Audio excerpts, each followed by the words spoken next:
We often think of our lives as a single continuous line moving upward toward more success and more happiness. We treat the bright days of summer as the only normal state of being, and we view the colder, darker moments as a strange mistake. When things go wrong, we tend to look for someone to blame. If we lose a job, or if we get sick, or if we feel a deep sadness, we often ask ourselves what we did wrong. We treat these difficult seasons as a personal failure of will.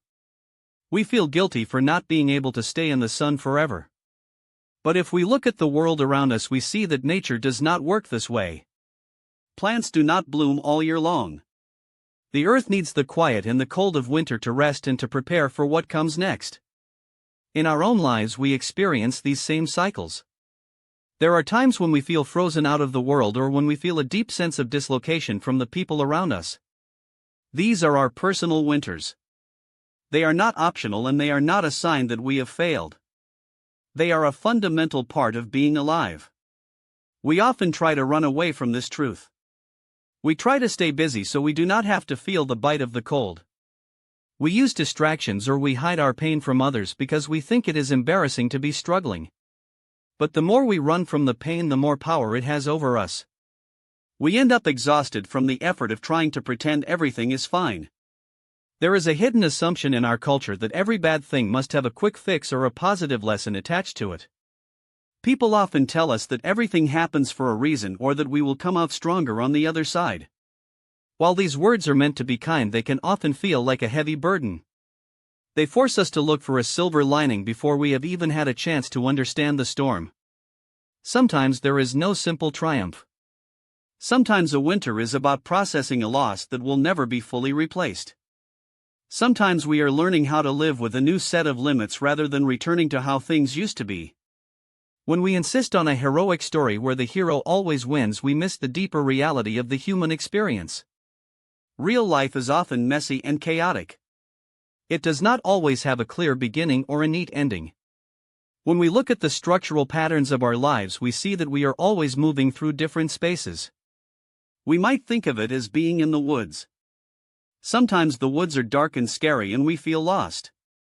Other times the woods are beautiful and full of light. But the truth is that we never really leave the woods. We just move to different parts of them. This perspective changes how we treat ourselves and others during hard times. Instead of trying to fix everything immediately, we can practice a kind of radical acceptance. This does not mean we like what is happening or that we want it to stay this way. It means we stop fighting the reality of the moment.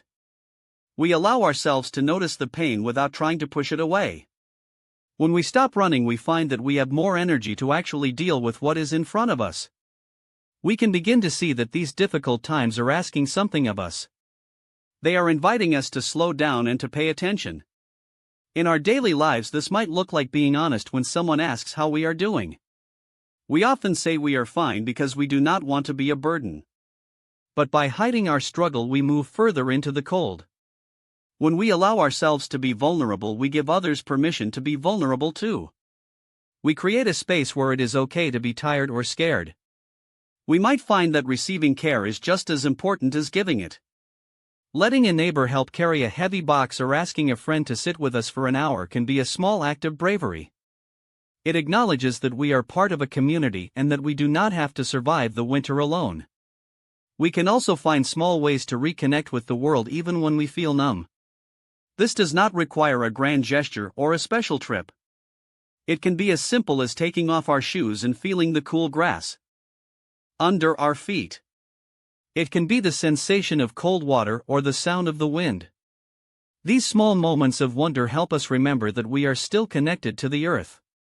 They remind us that even in the middle of a hard season, there is still beauty to be found. We might find ourselves laughing at a dark joke because humor is a natural way to release the tension of a heavy heart.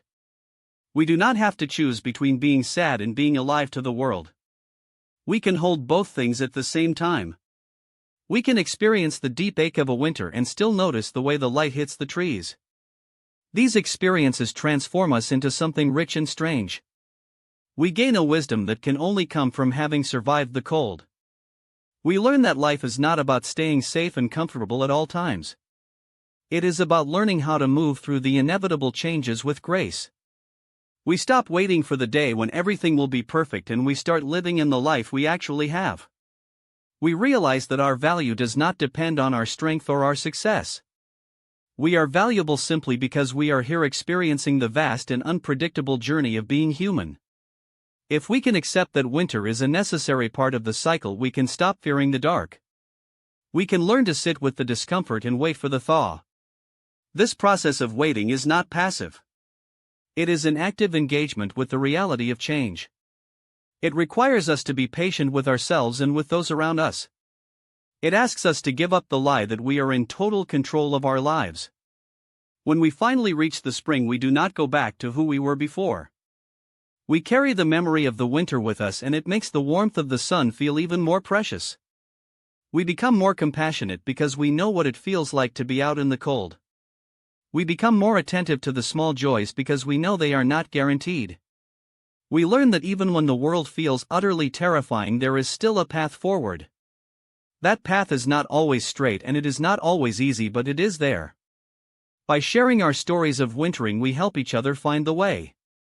We remind each other that the dark seasons are not a destination but a transition. They are the quiet space where new growth begins, even if we cannot see it yet.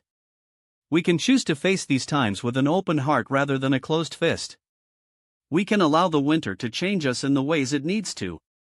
And as we move through the woods together, we can find comfort in the fact that we are all walking the same path in our own way. We are all learning how to live in a world that is constantly shifting. We are all trying to find our way back to the light while honoring the shadows we have walked through. What would change in your life if you stopped viewing your difficult seasons as a failure and started seeing them as a natural and necessary part of your growth?